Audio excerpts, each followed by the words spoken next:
बहराइच में मामूली विवाद के चलते कर दी गई एक शख्स की हत्या। दबंगों ने मिलकर बुरी तरह से की थी पिटाई। घर के लोग सदमे में हैं। बाहर गांव वालों की भीड़ लगी हुई है और लोग माधव राज सिंह की अंतिम यात्रा की तैयारी में लगे हुए हैं। इस तस्वीर में जो हंसता मुस्कुराता शख्स है, यही माधव राज सिंह है, जिनकी गांव के ही एक दबंग परिवार ने पीट पीट कर हत्या कर दी है। माधव राज सिंह लकड़ी का पटरा और बल्ली किराए पर देने का काम करते थे। उन्होंने गुलाब सिंह को भी बल्ली किराए पर दी थी, लेकिन गुलाब सिंह ने उन्हें एक बल्ली कम लौटाई। जब इसकी शिकायत करने माधव राज गुलाब सिंह के घर पहुंचे तो उसने अपने साथियों के साथ माधव पर हमला कर दिया। जिसने भी माधव को बचाने की कोशिश की, उसकी भी पिटाई की गई। इस पिटाई में माधव राज सिंह को गंभीर चोट आई और अस्पताल में इलाज के दौरान उनकी मौत हो गई। पुलिस ने 5 लोगों के खिलाफ मामला दर्ज कर लिया है और 3 को गिरफ्तार भी कर लिया है। मामूली विवाद में जिस तरह से इस पूरे हत्याकांड को अंजाम दिया गया, उसके बाद से गांव के लोग दहशत में हैं। किराए पर गाड़ी लेकर उसे लूट लेने वाले गिरोह का हमीरपुर पुलिस ने किया पर्दाफाश। अवैध तमंचे और कारतूसों के साथ एक गिरफ्तार।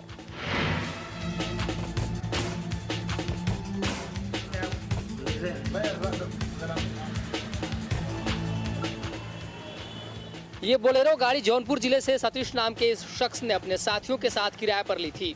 सतीश ने गाड़ी के ड्राइवर की हत्या कर गाड़ी लूट ली और फरार हो गया। हमीरपुर में चेकिंग के दौरान पुलिस ने जब सतीश को रोका तो वो गाड़ी के कागज नहीं दिखा पाया। पुलिस ने उसे रोका तो उसके कब्जे से अवैध हथियार और कारतूस बरामद हुए। खुलासा हुआ है कि सतीश और उसके साथी पहले भी इस तरह के किराए पर गाड़ियां लेकर उसके ड्राइवर की हत्या कर लूट चुके हैं। पुलिस अब सतीश से पूछताछ कर उसके बाकी साथियों की तलाश में जुटी है। आगरा में छात्र नेता भोलू चौधरी के हत्यारे की गिरफ्तारी के लिए छात्रों ने किया प्रदर्शन। दिन दहाड़े बीच चौराहे पर हुई थी भोलू चौधरी की हत्या।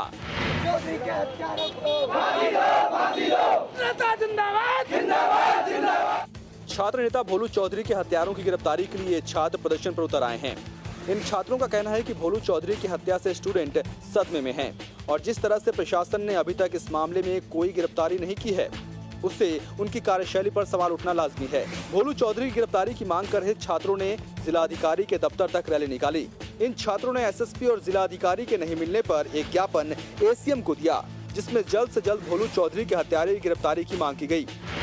भोलू चौधरी की हत्या के 4 दिन बीत चुके हैं, लेकिन अभी तक पुलिस इस मामले में एक कदम भी आगे नहीं बढ़ा पाई है, जिससे स्टूडेंट्स में गुस्सा है। कानपुर के एक कोचिंग इंस्टीट्यूट में एक स्टूडेंट की बंधक बनाकर हुई पिटाई, दूसरे कोचिंग में क्लास करने की मिली सजा। अक्षांश की फटी हुई शर्ट और चेहरे का उड़ा हुआ रंग ये बताने के लिए काफी है कि उसके साथ मारपीट की गई है या फिर उसे जबरन कॉलर से पकड़कर खींचा गया है। अक्षांश के साथ ये मारपीट विवेक सिंह के कोचिंग इंस्टीट्यूट में हुई है। अक्षांश की माने तो कुछ दिन पहले वो इस कोचिंग इंस्टीट्यूट में डेमो क्लास के लिए आया था, फिर एक दूसरी कोचिंग में डेमो क्लास के लिए चला गया। जब उसे लगा कि उसे इसी कोचिंग में पढ़ना चाहिए तो यहाँ एडमिशन के लिए आया था। जब इस कोचिंग इंस्टीट्यूट के कर्मचारी को यह पता चला कि अक्षांश दूसरी जगह भी पढ़कर आया है तो वो भड़क उठे और बाहर से दरवाजा बंद कर इसे पीटने लगे। किसी तरह जान बचाकर अक्षांश वहां से भागा और अपने भाई के साथ थाने में रिपोर्ट लिखाने पहुंचा। हालांकि पुलिस का कहना है कि इस स्टूडेंट को बंधक नहीं बनाया गया था, महज खींचतान हुई है। वो मारपीट की बात भी नकारने में लगी है। कोचिंग इंस्टीट्यूट के गुर्गे अक्सर भोले भाले छात्रों को डराते और धमकाते हैं। इससे पहले भी इस तरीके की कई शिकायतें आ चुकी हैं, लेकिन इस मामले में पुलिस का रवैया हैरान करने वाला है। सर्व शिक्षा अभियान के तहत काम करने वाली रसोइयों ने गोरखपुर में किया प्रदर्शन। स्थायी नौकरी की कर रही है मांग।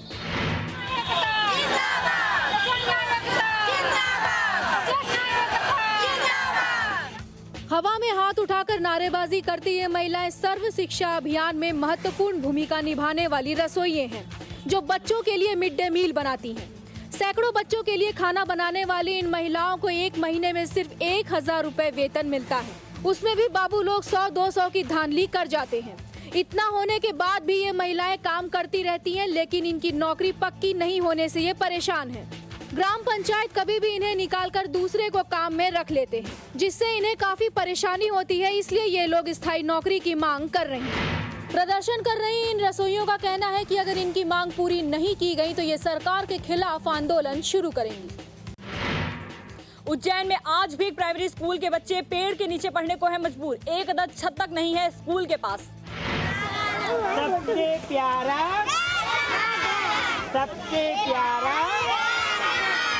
सबसे प्यारा देश हमारा, ये बच्चे यही कह रहे हैं, बिना इस बात की परवाह किए कि देश की सरकार ने उनके पढ़ने लिखने के लिए एक छत तक मुहैया नहीं कराई है। खुले आसमान के नीचे ही उन्हें जिंदगी का ककहरा सीखना पड़ रहा है। जब जब बारिश होती है, धूप तेज होती है, इनकी छुट्टी कर दी जाती है। पेड़ की छांव जब तक साथ देती है तब तक ये पढ़ते हैं। उज्जैन के भैरपुरा शासकीय प्राथमिक विद्यालय की जो तस्वीर आप देख रहे हैं, उसे दिखाने के बाद स्कूल को सरकार की ओर से मिल रही सुविधाओं की बात करना बेमानी रह जाता है। यहाँ तैनात 3 शिक्षक पूरी कोशिश करते हैं कि बच्चों को ज्यादा से ज्यादा पढ़ा सके। यहाँ के बच्चे भी काफी अनुशासित नजर आते हैं। चौथी 5वीं क्लास के सभी बच्चे ड्रेस में नजर आते हैं। छोटे बच्चे भी कतारबद्ध होकर पढ़ाई करते हैं। बस यहाँ कुछ नजर नहीं आता तो सरकार की ओर सुविधाएं जो इन बच्चों को देने का दावा किया जाता है। यूपी में कई और ऐसे स्कूल हैं जहाँ पर बच्चे पेड़ के नीचे पढ़ाई करते हैं। सरकार का इस ओर ध्यान जाता है, देखकर ऐसा लगता तो नहीं। बाबा भोलेनाथ की नगरी काशी में फैला है मिलावटखोरी का जाल। धर्म के नाम पर हो रहा है लोगों की सेहत से खिलवाड़।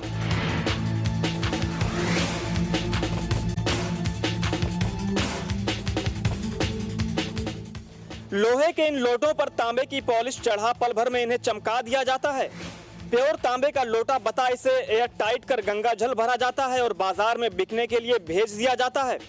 शिव भक्त इस गंगा जल को शुद्ध मानकर खरीदते हैं और पीते हैं, इस बात से बेखबर कि इन लोटों में भरा जल जहर बन चुका है। इसका खुलासा उस वक्त हुआ जब महुआ न्यूज लाइन की टीम ने इन लोटों में भरे जल का लैब में टेस्ट करवाया। लोहा तो थोड़ा बहुत पानी में होता ही है, पीने वाले पानी में, लेकिन वो इतना नहीं होता जैसा उस पानी जो हम लोगों ने निकाला उसका रंग जैसा दिख रहा था।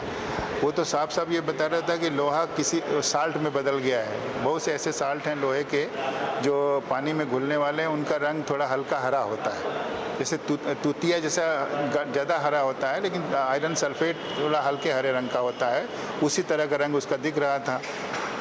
आयरन कार्बोनेट भी थोड़ा हरा रंग का होता है, तो वो साल्ट में बदल गया है। और जो जिस तरह से लोहा पानी में जितना होना चाहिए उससे कई ज़्यादा गुना मात्रा में उसमें होगा। अब एक गिलास पानी में एक बूंद मिलाने से तो कुछ नहीं होगा, लेकिन अगर एक चुल्लू ले लें या इस बड़ी लोटिया में ले जाएं और उसको किसी खाने में मिला दें गंगा जल के नाम पर, तो वो नुकसान कर सकता है। तो देखा आपने कैसे शिव नगरी में मुनाफाखोर भक्तों की सेहत के साथ खिलवाड़ कर रहे हैं और अपनी तिजोरी को भर रहे हैं। सावन महीने की शिवरात्रि पर शिवालयों में उमड़ा भक्तों का सैलाब। बुधवार सुबह तक है जलाभिषेक का संयोग। लाखों कांवड़ियों ने हर की पौड़ी पर भरी कांवड़। ओम जय शिव ओंकारा, प्रभु हरे शिव ओंकारा। सावन महीने की शिवरात्रि के मौके पर सभी शिवालयों में शिव भक्तों ने पवित्र नदियों के जल से शिव का जलाभिषेक किया। हरिद्वार स्थित हर की पौड़ी से गंगा जल भरकर बड़ी संख्या में शिव भक्त शिवालयों में जलाभिषेक के लिए पहुंच रहे हैं। शिव भक्तों के लिए अच्छी खबर ये है कि शिवरात्रि के अवसर पर शिव का जलाभिषेक करने का शुभ मुहूर्त मंगलवार सुबह 7:50 से शुरू हो रहा है और अगले दिन यानी बुधवार को सुबह 9:08 तक ये मुहूर्त रहेगा। गंगा घाटों से कांवड़िए गंगा जल लेकर शिवालय तक पहुंच रहे हैं। जलाभिषेक का ये पर्व चूंकि बुधवार सवेरे तक चलेगा, इसीलिए शिव भक्तों को पुण्य कमाने का अच्छा मौका मिल गया है। शिव चौदस भगवान शिव के साथ साथ शिव प्राप्ति का भी एक महत्वपूर्ण दिन है। ऐसे में कोई भी शिव भक्त इस पावन मौके को अपने हाथ से जाने देना नहीं चाहता। 5 साल बाद पाकिस्तानी क्रिकेट टीम भारत का दौरा करेगी और दिसंबर में दोनों देशों में पिच पर दंगल होगी। लेकिन पूर्व कप्तान सुनील गावस्कर ने बीसीसीआई के इस फैसले की कड़ी आलोचना की है। उनका कहना है कि जब मुंबई हमले की जांच में पाकिस्तान सहयोग नहीं कर रहा तो क्रिकेट खेलने की इतनी जल्दी क्यों है। भारत पाक में क्रिकेट रिश्ते बहाल होने के बाद आईपीएल में पाकिस्तानी क्रिकेटरों की नीलामी की भी उम्मीद बढ़ गई है। बीसीसीआई ने कहा है कि अब पाक खिलाड़ियों को भी आईपीएल में खेलने की इजाजत दे देनी चाहिए। फिल्म मेकर करण जौहर को लंदन ओलंपिक के लिए खास न्योता मिला है। करण दुनिया के उन 506 स्पेशल गेस्ट्स में से होंगे जिन्हें ओलंपिक का ऑफिशियल इनविटेशन मिला है। इन स्पेशल गेस्ट्स में पीएम मनमोहन सिंह भी हैं।